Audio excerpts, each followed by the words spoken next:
నందమూరి బాలకృష్ణ, ప్రజ్ఞ జైస్వాల్, శ్రద్ధ శ్రీనాథ్ జంటగా బాబీ దర్శకత్వంలో సితారా ఎంటర్టైన్మెంట్ పై నాగవంశి నిర్మిస్తున్న చిత్రం డాకు మహారాజ్. ఈ చిత్ర ప్రీ రిలీజ్ ఫంక్షన్ హైదరాబాద్ లో నిర్వహించారు. నందమూరి బాలకృష్ణ నటించిన లేటెస్ట్ మూవీ డాకు మహారాజ్ ప్రేక్షకుల్లో సాలిడ్ అంచనాలను క్రియేట్ చేసింది. దర్శకుడు బాబీ కొల్లి డైరెక్ట్ చేసిన ఈ సినిమా ప్యూర్ యాక్షన్ ఎంటర్టైనర్ గా రూపొందించారు. ఇక ఈ సినిమా నుంచి ఇప్పటికే రిలీజ్ అయిన పోస్టర్స్, టీజర్, ట్రైలర్ కు సాలిడ్ రెస్పాన్స్ దక్కింది.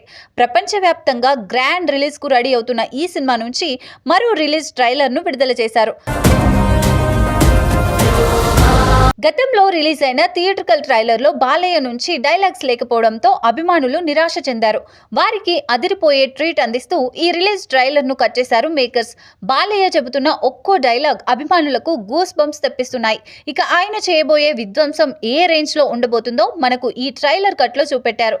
బాలయ్య డాకు మహారాజ్ రిలీజ్ ట్రైలర్తో ఒక్కసారిగా ఈ మూవీపై అంచనాలు అమాంతం పెరిగిపోయాయి. ఇక ఈ సినిమాలో ప్రజ్ఞ జైస్వాల్, శ్రద్ధ శ్రీనాథ్, చాందిని చౌదరి, ఊర్వశి రౌతేలా, బాబీ డియోల్ తదితరులు ఇతర ముఖ్య పాత్రల్లో నటిస్తున్నారు. తమన్ సంగీతం అందిస్తున్న ఈ సినిమాను సితారా ఎంటర్టైన్మెంట్స్, ఫార్చ్యూన్ 4 సినిమాస్ బ్యానర్లపై నాగవంశి, సాయి సౌజన్య సంయుక్తంగా ప్రొడ్యూస్ చేస్తున్నారు.